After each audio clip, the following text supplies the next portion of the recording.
Bom dia, pessoal. Meu nome é Rafael Nagal. Eu vou ser o professor da disciplina de vocês, de QF 632 e também da QF 952 de Físico-Química Experimental. E eu estou responsável, então, em conduzir o experimento de cinética química. Bom, com essa aula, o que eu gostaria de falar para vocês é de passar um pouco da teoria e um pouco das instruções dentro do laboratório para vocês conseguirem fazer bem os experimentos, ok? Bom, vamos lá então. A nossa reação de interesse é a redução do azul de metileno pelo ácido ascórbico em solução aquosa. Então, o azul de metileno é essa molécula aqui, ela é azul, tá? A cor da solução é azul. E o que a gente tem, como que a gente simplifica e escreve essa molécula? A gente chama de methylene blue, tá? Mais, por causa dessa carga aqui. E essa molécula, ela pode ser reduzida, tá bom? Ou seja, protonada. E essa protonação acontecendo nesse nitrogênio e nesse nitrogênio, formando o leucometileno blue, ou azul de leucometileno, né, que é incolor. Então, o que nós vamos observar nessa reação? É uma transição de um azul para uma situação incolor, tá bom? Como que a gente vai fazer isso? A gente pode começar fazendo com uma mistura junto com uma solução de ácido ascórbico. Então, o ácido ascórbico é essa molécula aqui. Então, como a gente tem uma reação de redução, acoplada a gente vai ter uma reação de oxidação. Quem vai oxidar vai ser o ácido ascórbico. Então, você note que essas hidroxilas que estão aqui, elas são oxidadas, elas perdem hidrogênio e formam duas cetonas. Inclusive, ela pode também sofrer uma hidrólise e quebrar esse anel. Então, o que a gente vai acompanhar? A gente vai acompanhar a evolução da absorbância ou da concentração dessas espécies aqui e assim conseguir fazer um pouco de cinética. O que seria isso? Extrair ordem de reação, constante de velocidade e energia de ativação do processo. Tá bom? Então, de forma geral, como é que é a reação? A gente tem o azul de metileno, vai reagir com o ácido ascórbico e vai então reduzir formando o leucometileno blue, o azul de leucometileno, e vai gerar a espécie oxidada, que é o ácido dehidroascórbico, tá bom? Então, para a gente acompanhar a cinética, a gente vai usar uma técnica, que é a espectroscopia de UV-Vis. Então, basicamente, você tem o espectro de absorção das soluções do azul de metileno em meio neutro e meio ácido, certo? Por que em meio neutro e meio ácido? Porque você vai estudar também a reação não só na presença de água, mas na presença também de uma solução aquosa de HCl, onde você vai ter prótons disponíveis. E isso altera, né? Você facilita a protonação disso aqui e você vai ter então discutir um pouco, né? Qual que é o efeito, né, do pH ou da concentração de H+ em solução na cinética da reação. Então, basicamente, há um espectro aqui de absorção do azul de metileno em água, em azul. E em pontilhado aqui a gente tem o azul de metileno com HCl. A gente faz uma varredura de 400 e 800 nanômetros e a gente vê um deslocamento, né, dos picos de absorção quando a gente tem HCl. O que é importante calcular aqui? Primeiro, decidir qual é o comprimento de onda, porque você vai precisar só de um comprimento de onda para fazer a cinética da reação ou acompanhar a evolução da concentração em função do tempo, né? E o coeficiente de absortividade molar, em que você vai conseguir transformar a absorvância em concentração dessas espécies.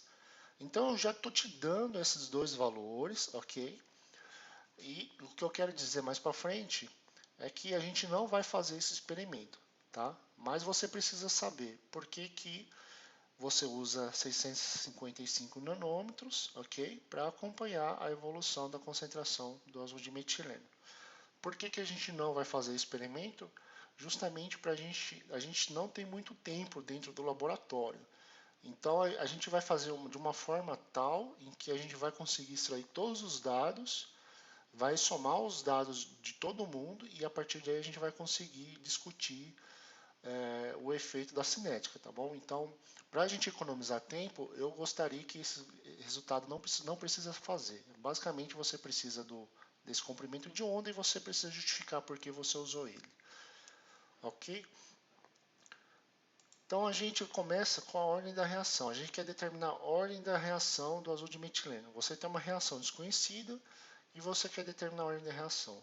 Primeira coisa que a gente faz é o método diferencial. Como é que funciona isso? Então vamos supor, você tem o azul de metileno aqui e a estequiometria da reação, mais o ácido ascórbico e a estequiometria da reação, dando um produto, certo? O produto não importa nesse caso. Como que você escreve a lei de velocidade? Vai ser o quê? A velocidade vai ser igual à constante de velocidade da reação vezes a concentração do azul de metileno elevado à ordem de reação desse azul de metileno vezes a concentração do ácido ascórbico elevado à ordem de reação do ácido ascórbico. Se essa é uma reação elementar, a gente tem que a ordem da reação segue igual à estequiometria da reação, tá bom? Então, para simplificar, no experimento, o que é feito primeiro? A gente pega, isola um reagente em relação ao outro. Como é que a gente faz isso? Aumentando bem a concentração de um reagente. Então a gente vai aumentar bem a concentração do ácido ascórbico, de tal forma que ele praticamente não se altere a concentração dele durante a cinética. Então se isso aqui é constante, isso aqui é uma constante, a gente pode definir então um K', certo? Que vai ser igual a constante de velocidade vezes a concentração do ácido ascórbico elevado à estequiometria, a ordem da reação. Então isso aqui tem que ser uma constante, porque K é constante e a concentração é bem alta. Então a cinética da reação vai ser dada basicamente pela evolução do azul de metileno, certo? E a ordem de reação dele. Aí aqui o que a gente faz? A gente aplica um ln dos dois lados da equação, vai ficar ln de V de um lado, vai ser igual ao ln de K' mais ordem de reação do azul de metileno vezes o ln do azul de metileno, tá bom? Mas a gente quer numa condição inicial, ou seja, uma concentração inicial que a gente vai colocar do azul de metileno e para a velocidade inicial, ou seja, a velocidade nos primeiros instantes onde o decaimento da concentração de metileno acontece. Então a gente vai fazer isso para diversas concentrações de azul de metileno, vai medir diversas velocidades iniciais para cada concentração de azul de metileno e vai ter essa reta aqui, certo? Então vai ter o ln da concentração inicial de azul metileno por ln da velocidade inicial. O coeficiente angular vai ser a ordem da reação no azul de metileno, certo? Que é esse cara aqui. E o coeficiente linear vai ser ln de K'. Então, nesse caso, já até seria possível já obter a constante de velocidade de K'. Inclusive o K também, porque você sabe a concentração, né? Desculpa, você sabe a concentração desse cara, mas você não sabe ainda a ordem de reação do ácido ascórbico. Mas você poderia obter K' já nessa medida, tá bom? Então, como que seria feita essa medida? Você vai pegar, vai medir várias concentrações iniciais do azul de metileno, tomando sempre cuidado com as unidades, certo? 4 concentrações diferentes. Você vai fazer a corrida. Como é que você faz essa preparação? Está descrito na apostila. Vocês têm que ler a apostila, vai te explicar certinho. Aí que você tem uma corrida aqui da absorbância a 655 nanômetros, que é referente à concentração de azul de metileno.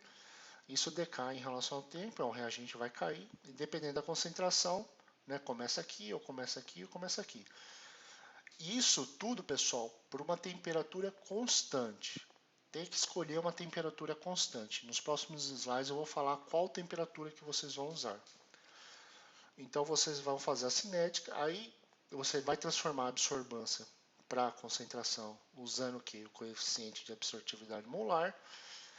E você vai pegar os estados iniciais aqui, ó, e vai fazer um fit linear, uma regressão linear, para extrair a velocidade da reação, certo? Porque concentração por tempo dá velocidade. Tirando então essa relação linear, você vai ter uma outra tabela de V0 para cada concentração aqui. Aí basta então aplicar essa relação num gráfico e obter o coeficiente angular, que vai ser a estequiometria não, desculpa, vai ser a ordem de reação para o azul de metileno. Lembrando que se for uma etapa elementar, a ordem de reação tem que ser igual à estequiometria da reação, mas vamos falar em ordem de reação porque a gente não sabe a estequiometria real aqui. Muito bem. O próximo passo é calcular a constante de velocidade. A constante de velocidade, a gente usa o método integral, tá? Então, como a gente já tem uma noção da ordem de reação, para o azul metileno aqui, vocês vão medir aí, vai ter que ser próximo de 1, mais ou menos. Eu estou falando isso porque isso aqui já vai te falar que isso aqui é 1, tá bom? Por isso que você tem que usar essa equação. Então, pelo método integral, a gente supõe uma ordem 1, e a partir daí, a gente integra essa equação, eu não vou fazer isso, e obtém essa solução aqui, ok? Que te mostra como que a concentração de azul metileno varia em relação ao tempo. Porém, quando o tempo é muito longo, o sistema ele vai entrar basicamente em equilíbrio químico, né, com a reação reversa. Então, a taxa de formação para a ida vai ser igual à taxa de formação para a volta. Vai ser um equilíbrio químico. E nesse caso, você tem que considerar, né, também a formação, né, a estabilização dessa concentração em tempos muito longos. Então você vai normalizar o seu sistema aqui, essa equação, tanto para concentração de metileno em evolução no tempo, quanto para concentração de metileno em condições iniciais. Para quê? Para que esse termo todo aqui não tenha uma unidade, uma vez que o logaritmo não permite isso. Certo? Então você tem que discutir no relatório também o porquê que temos que usar isso aqui. Aí o que, que você vai fazer? Você vai plotar essa fórmula aqui, né? Pode ser também com absorbância, não vai ter importância, porque a constante de velocidade, como é uma inclinação, é indiferente. Mas eu gostaria que vocês fizessem dessa forma, tudo bem? Aí o que, que vocês vão obter? Vai ter a inclinação da reta, vai ser igual à constante de velocidade. Vai ser o carinho. Aí uma pergunta que surge é, se a gente variar a concentração de azul de metileno, a gente vai ter diferentes carinhas? Não é? Se a gente variar, olha aqui nessa equação, se a gente olhar nela, se a gente variar esse cara aqui, vai mudar esse cara? Quem é esse cara? É esse aqui, ó, que é K vezes concentração do ácido ascórbico pela ordem de reação dele. Então, se a gente mudar a concentração do azul de metileno, teoricamente não é para acontecer nada aqui no carinha, tá? Por isso que você vê que as inclinações aqui nessa curva são muito próximas umas das outras. Ou seja, existe uma independência da concentração do azul de metileno. O que você pode fazer para ficar mais próximo do real é fazer uma média, talvez, aqui, tá bom? Aí você vai ter várias constantes com valores muito próximos uns dos outros, você faz uma média desse valor. E se você variar a concentração de ácido ascórbico, vai ter diferentes valores cada linha? Aqui é fácil, né? Variou constante ou a concentração do ácido ascórbico, obviamente você vai ter mudança aqui no caminho. E se a gente mudar a temperatura, a gente afeta a caninha? Vai afetar. Então, deixa eu voltar aqui, ó. Se a gente olhar a constante de velocidade, né, sem ter essa aproximação com as concentrações, essa constante de velocidade ela é independente da concentração. Você pode variar essa concentração, pode variar essa concentração, que esse cara não muda, certo? É uma constante de velocidade, constante. A única coisa que faz com que ela mude é temperatura, certo? Aqui, o K' vai depender não só do K, mas da concentração, porque é uma aproximação que a gente fez, tá? Então, se a gente variar a temperatura, vai variar a K'? Vai variar. Por quê? Porque K depende de temperatura. E como que ela depende? Dessa expressão, que a gente chama de equação de Arrhenius. Então, K é igual fator pré-exponencial vezes a exponencial de menos energia de ativação por RT. A zão significa basicamente, é um termo que explica como que essas moléculas estão colidindo uma com a outra e a frequência como elas estão colidindo uma com a outra. Essa é a azão. E a energia de ativação, você já sabe, é a energia necessária para que a reação proceda. Então, a colisão tem que gerar uma energia necessária para que aquela reação gere produto. Então, como que a gente calcula a energia de ativação?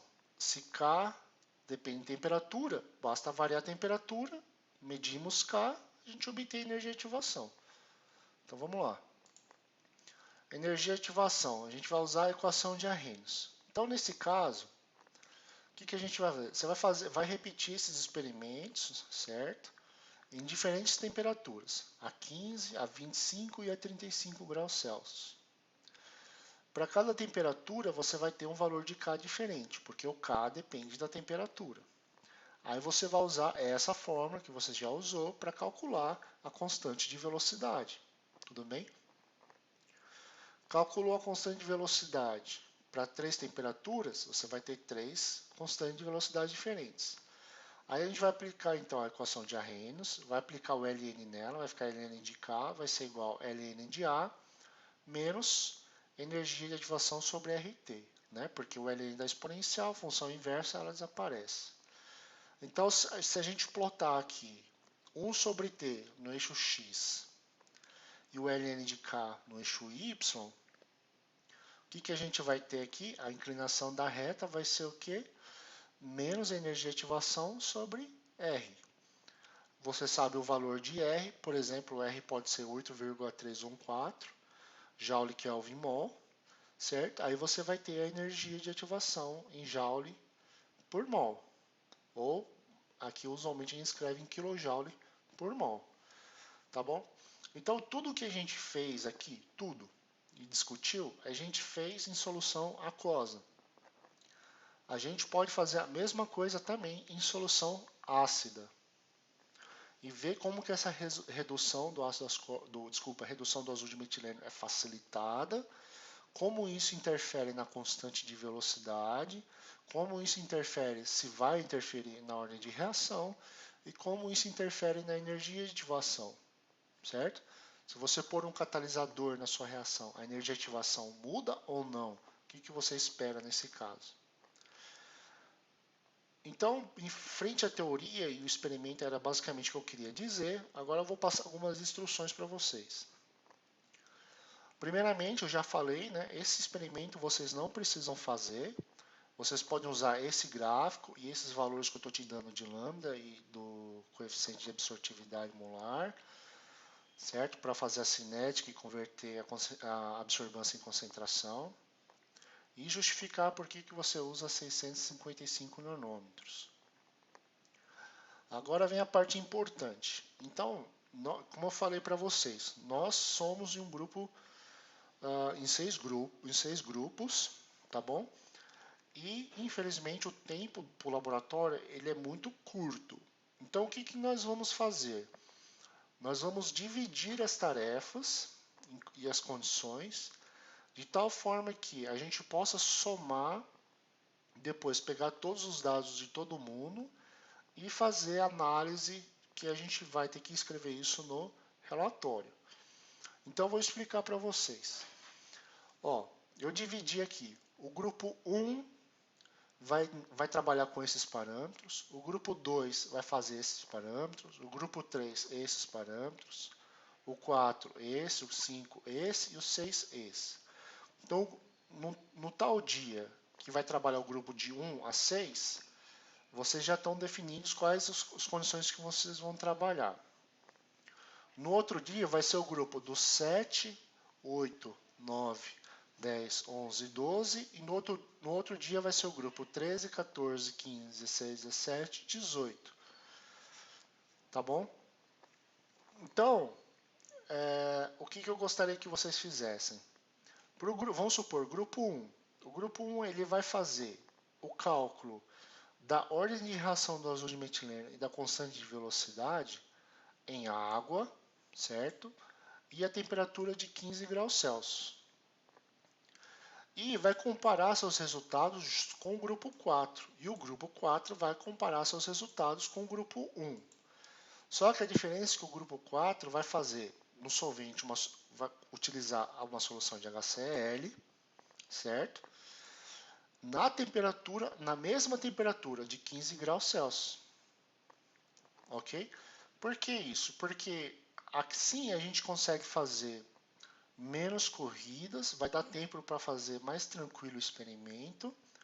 Vocês vão conseguir calcular a ordem de reação e a constante de velocidade e vão comparar isso a 15 graus Celsius. Por que a 15 graus Celsius? Porque só consegue ser comparável na mesma temperatura, porque a constante de velocidade depende da temperatura, tá bom?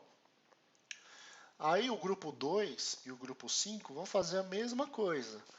O grupo 2 vai trabalhar com solvente em água a 25 graus Celsius e o grupo 5 vai trabalhar em solução de HCl a 25 graus Celsius. Então eles vão calcular a ordem de reação e a constante de velocidade em água em HCl e esses dois grupos vão comparar seus resultados. Tá? A mesma coisa para o grupo 3 e para o grupo 6. Eles vão fazer a mesma coisa, o grupo 3 em água, o grupo 6 em solução de HCl, né? Só que agora a temperatura de 35 graus Celsius. Tá bom? Então aqui o grupo 7 vai comparar com o grupo 10, o grupo 8 com o grupo 11, o grupo 9 com o grupo 12 e assim por diante. Eu notei no calendário que na turma de sábado, às vezes não tem o grupo 12, né?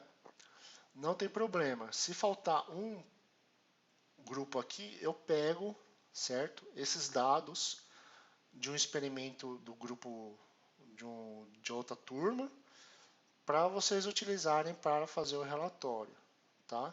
Ou para comparar com a outra constante e a outra ordem de reação que vocês obterem em solventes diferentes. Tudo bem? Mas de forma geral eu acredito que vai funcionar bem assim. Isso tudo que eu falei, né, é para a gente comparar ordem de reação e constante de velocidade para a mesma temperatura. Agora, como a gente vai fazer cálculo da energia de ativação, a gente precisa variar a temperatura. Mas vocês não vão precisar fazer isso individualmente. Por quê? Porque cada grupo já fez a constante de velocidade em uma temperatura diferente. Certo? O grupo 4 fez a 15, o grupo 5 fez a 25 e o grupo 6 fez a 35. Todos em solução de HCl. Nesse caso, a gente pode então calcular a energia de ativação variando a temperatura e utilizando as constantes calculadas em cada grupo aqui. No grupo 4, no grupo 5 e no grupo 6, respectivamente. Tá bom? Ou no 10, 11, 12, ou no 16, 17, 18. E essa energia de ativação, você vai comparar com essa energia de ativação calculada agora, não em HCl, mas em água. Então, o grupo 1 vai pegar a constante de velocidade, o grupo 2 vai ter outra constante de velocidade e o grupo 3 vai ter outra constante de velocidade, certo? Aí o que a gente vai fazer? Vai juntar essas três constantes de velocidade e vai calcular a energia de ativação em água, certo? E depois comparar com a energia de ativação obtida em HCl. Então, perceba que o dado que você vai obter aqui vai servir tanto para comparação com o seu grupo em diferentes solventes, quanto para comparação com todos os grupos com temperaturas diferentes, tá bom? Então eu espero que tenha ficado claro, eu imagino que vai funcionar bem dessa forma, vai dar mais tempo para vocês fazerem o experimento com mais calma e vai ser importante porque todo mundo vai depender de todo mundo. Então é importante que todo mundo faça os experimentos com cautela para que a gente consiga alguns dados bem representativos, né? E que a gente vai conseguir falar aqui, ó, a gente vai conseguir falar, olha, a energia de ativação desse cara é um valor, mas quando a gente tem HCl, a energia de ativação mudou. O que aconteceu? Por que aconteceu? A gente tem água, depois muda para HCl, mudou a constante de velocidade, né? Mudou a ordem de reação, por que, que mudou um e não o outro, por que, que mudou os dois? E assim vai, né? É isso que vocês vão discutir no relatório. Então, pessoal, eu espero que tenha ficado bem explicado. Se vocês tiverem dúvidas, eu vou estar disponível durante o laboratório. E qualquer coisa também é só mandar mensagem, tá bom? Muito obrigado e vejo vocês daqui a pouco.